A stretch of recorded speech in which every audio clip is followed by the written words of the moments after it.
নমস্কার, দেখছেন talk to Bangla. আমি অভিষেক রয়েছে আপনাদের সাথে। এই মুহূর্তে জানাবো যে বঙ্গ বিজেপিকে কিন্তু আরো একবার সতর্ক করলো আরএসএস, এবং আরএসএস এর তরফ থেকে কিন্তু বঙ্গ বিজেপির উদ্দেশ্যে রীতিমতন জানানো হয়েছে যে পশ্চিমবঙ্গে যেভাবে বিজেপি চলছে এই মুহূর্তে তাতে কিন্তু কোনোভাবেই 2026-এর লড়াইতে তারা টিকে থাকতে পারবে না, এবং আবারও সবুজ ঝড়ে রীতিমতন উড়ে যেতে হবে গেরুয়া শিবিরকে। তেমন কিন্তু একটা কথা ইতিমধ্যেই জানিয়ে দিয়েছেন সংঘের পক্ষ থেকে সংঘ প্রধান। এবং আমরা কিন্তু জানি যে 2021 সালে বিজেপির যে ঝড়টা উঠেছিল, আমরা একবার ভেবেও ছিলাম যে 2021-এ হয়তো একটা সরকার বদল হয়ে যেতে পারে। আমরা একা নয়, রাজনৈতিক বিশ্লেষকরাও তাই বলেছিলেন, এবং সেই অনুযায়ী আমরা দেখেছিলাম তৃণমূল কংগ্রেস ছেড়ে বহু নেতা তারা বিজেপিতে চলে গেলেন, যুক্ত হলেন, ভোটেও দাঁড়ালেন, কিন্তু ফলাফল আমরা কি হয়েছিল জানি।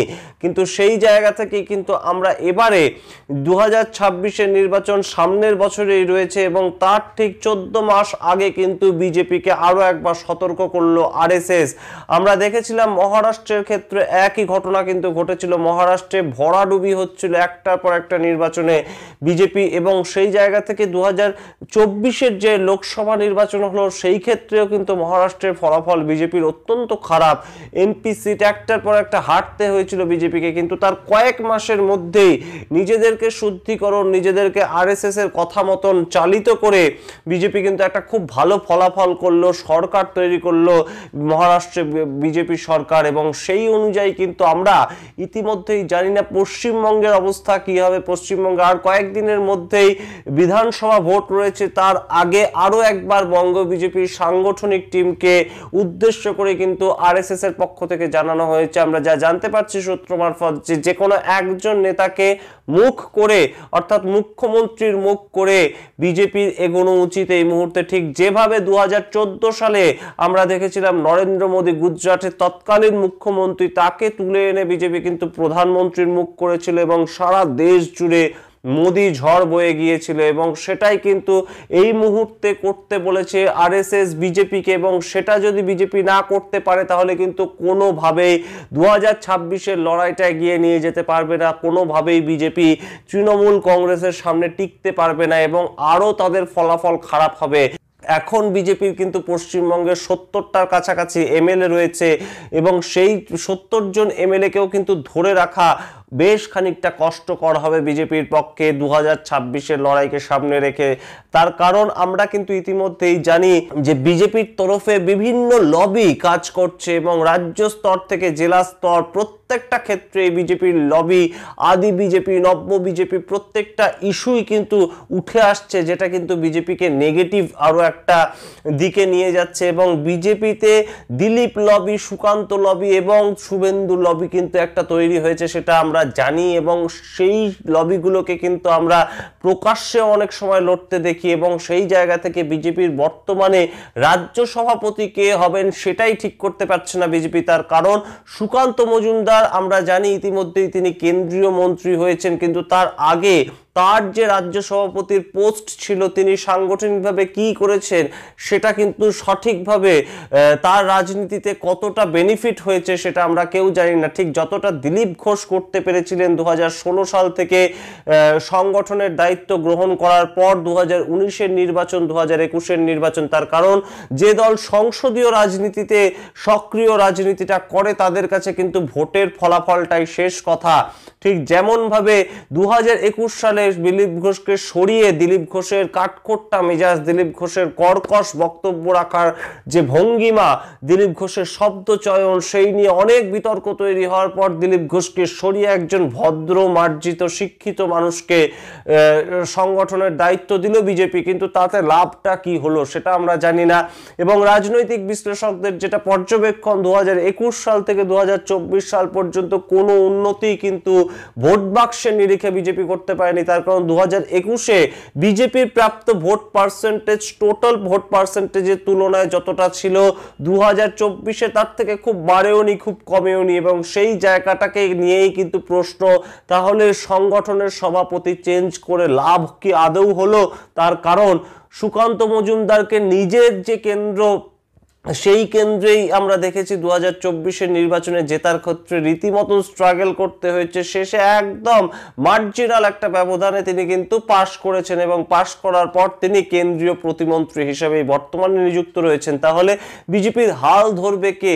বিজেপির হাল ধরবে সুকান্ত মজুমদারের পর কি শুভেন্দু অধিকারী? সেই প্রশ্নটা এখন উঠছে এবং সেই প্রশ্নটা যখন উঠছে তখন আরেকটা প্রশ্ন সাথে উঠছে যে প্রাক্তন তৃণমূল নেতা, প্রাক্তন তৃণমূলের একদম মুখ্যমন্ত্রীর অত্যন্ত পছন্দের একজন মানুষ, তাকে কি বিজেপি এই মুহূর্তে, বিজেপির যারা নিচুতলার কর্মী, বিজেপির যারা কর্মী সমর্থক, তারা নেতা হিসেবে মেনে নেবে?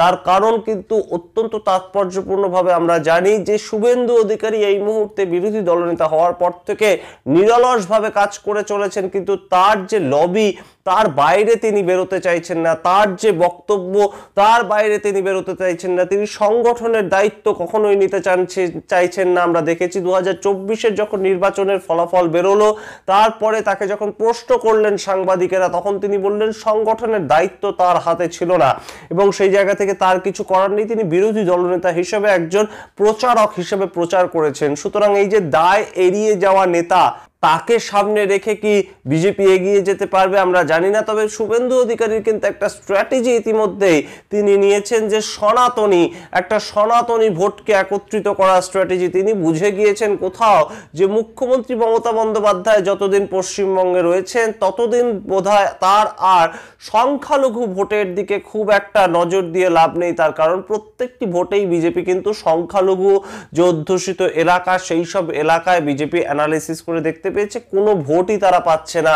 সুতরাং বিজেপির এই মুহূর্তে শুভেন্দু অধিকারীর যে স্ট্র্যাটেজি, যে নো নিড সংখ্যালঘু মোর্চা, এই যে একটা ঐতিহাসিক মন্তব্য তিনি করেছিলেন, পরবর্তীতে যদিও তিনি সেটা উইথড্র করেছিলেন, কিন্তু তারপর থেকে কিন্তু আমরা দেখতে পাই প্রত্যেকটা নির্বাচনী জনসভা হোক কিংবা এমনি সাধারণ বিজেপির জনসভা, প্রত্যেকটা জায়গায় গিয়ে তিনি হিন্দুত্ববাদী ভোটটাকেই একত্রিত করার চেষ্টা করেন। হিন্দুদের উদ্দেশ্যেই তিনি রীতিমতো স্লোগান দেন, হিন্দু তুমি জাগো থেকে শুরু করে প্রত্যেকটা কথাই তিনি হিন্দুত্ববাদীদের নিয়ে বলেন। সুতরাং শুভেন্দু অধিকারীর বক্তব্য অনুযায়ী বর্তমানে বিজেপির যা ভোট পার্সেন্টেজ, আর 4-5% হিন্দুবাদী ভোট যদি বিজেপি পেয়ে যায় তাহলে তারা মসনদে বসবে, অর্থাৎ সংখ্যালঘু ভোট সম্পূর্ণ অগ্রাহ্য করেই তিনি এগিয়ে যেতে চাইছেন। এবং সেটাই কি বিজেপির বর্তমান স্ট্যান্ড পশ্চিমবঙ্গের ক্ষেত্রে? তা যদি হয় তাহলে শুভেন্দু অধিকারীকে এইবার নেতা বানাচ্ছে না কেন বিজেপি? এই প্রশ্নটা কিন্তু উঠছে। অন্যদিকে দিলীপ ঘোষ, তিনি সম্পূর্ণ বসে গেলেন, একজন প্রাক্তন রাজ্য সভাপতি, তিনি প্রাক্তন এমএলএ, এমপি, প্রত্যেকটি পদই তিনি অলংকৃত করেছিলেন বিজেপিকে। তিনি রীতিমতো 19টা এমপি গিফট করেছিলেন, 70টার কাছাকাছি এমএলএ গিফট করেছিলেন, সংগঠনকে মজবুত করেছিলেন দিলীপ ঘোষ। তাহলে দিলীপ ঘোষকে বসিয়ে দেওয়াটাও বা কতটা কার্যকর হলো সেই প্রশ্নটাও কিন্তু এখন উঠছে।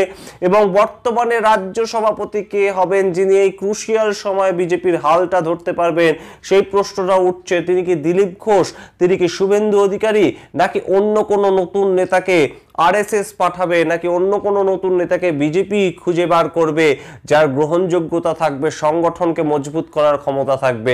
আমরা জানি না। তবে শুভেন্দু অধিকারী ছাড়া এই মুহূর্তে কিন্তু বিজেপিতে হাল ধরার মতন কাউকে বিশেষ দেখা যাচ্ছে না।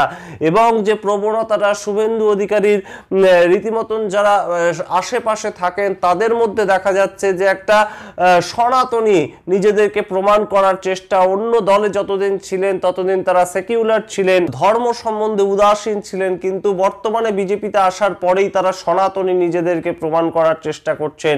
সেটার মাধ্যমে আদৌ কি সাধারণভাবে পশ্চিমবঙ্গের জনগণের ভোট পাওয়া সম্ভব? আমরা জানি না যে শুভেন্দু অধিকারীর যে সনাতনী মেজাজ, সনাতনী হিন্দু ভোটটাকে একত্রিত করার চেষ্টা, সেটার মাধ্যমে পশ্চিমবঙ্গে ক্ষমতা দখল সম্ভব কিনা। সমস্তটার দিকেই আমরা নজর রাখবো। 2026-এর আগে বিজেপি কিভাবে নিজেদেরকে সাজাচ্ছে, আদৌ সাজাতে পারছে কিনা, নাকি সেই একই রকম ভাবে একা বেঁকা পথ নিয়ে যে যার মতন নেতা হিসেবে চলছে এবং টিভি চ্যানেল থেকে শুরু করে খবরের কাগজ প্রত্যেকটা জায়গাতেই গরম গরম ডায়ালগ থাকছে, কিন্তু ভোট বাক্সে ভোট থাকছে না। সেই প্রশ্নের উত্তর আমরা খোঁজার চেষ্টা করব এবং আমরা অবশ্যই দেখব যে বিজেপি তাদের যে পরামর্শটা দিল, আরএসএস একদম রাষ্ট্রীয় স্বয়ংসেবক সংঘ যে পরামর্শ মেনে মহারাষ্ট্রতে বিজেপি ভোট পেল, সরকার তৈরি করতে পারলো, সেটা পশ্চিমবঙ্গে বঙ্গ বিজেপি মানে কিনা, সেই পন্থা পশ্চিমবঙ্গে বঙ্গ বিজেপি নেয় কিনা, সেই দিকে আমরা তাকিয়ে থাকবো, নাকি তারা তাদের মতোই একলা চলো কিংবা আমরা সবাই রাজা এই হিসাবেই চলে পরবর্তীতে, সেইটার দিকে আমরা অবশ্যই নজর রাখবো। দেখতে থাকুন টক টু বাংলার সমস্ত ধরনের নিউজ আপডেট পাওয়ার জন্য, রাজনৈতিক বিশ্লেষণ শোনার জন্য ভুলবেন না টক টু বাংলা ইউটিউব চ্যানেলকে সাবস্ক্রাইব করতে। ধন্যবাদ।